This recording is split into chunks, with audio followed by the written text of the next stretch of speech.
அனைவருக்கும் வணக்கம். இப்போ நம்ம பார்க்க போகிற ரெசிபி முருங்கைப்பூ பொரியல். அதுக்கு முருங்கைப்பூவை க்ளீன் பண்ணி எடுத்து வச்சுருக்கேன். அடுத்தது தாளிக்கிறதுக்கு தேவையான பொருட்களையும் கட் பண்ணி எடுத்து வச்சுட்டேன். வாங்க இனி நம்ம தாளித்து கொடுத்துக்கலாம்.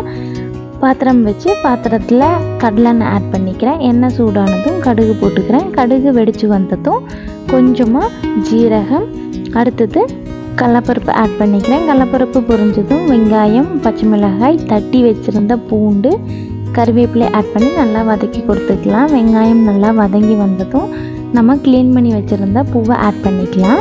பூவை ஆட் பண்ணி ஒரு தடவை மிக்ஸ் பண்ணி கொடுத்துட்டு மஞ்சள் தூள், மிளகாய் தூள், தேவையான அளவு உப்பு, தண்ணி சேர்த்து நல்லா மிக்ஸ் பண்ணி கொடுத்துட்டு மூடி போட்டு வேக விட்டுறலாம். நல்லா வெந்து வந்ததும் தேங்காய் துருவல் ஆட் பண்ணி மிக்ஸ் பண்ணிட்டோன்னா ரெடி. இதே மாதிரி செஞ்சு பார்த்துட்டு எப்படி இருந்ததுன்னு கமெண்ட்டில் சொல்லுங்கள். வீடியோ பிடிச்சிருந்தாலும் லைக் பண்ணிக்கோங்க, சேனலை சப்ஸ்கிரைப் பண்ணிக்கோங்க. தேங்க்யூ.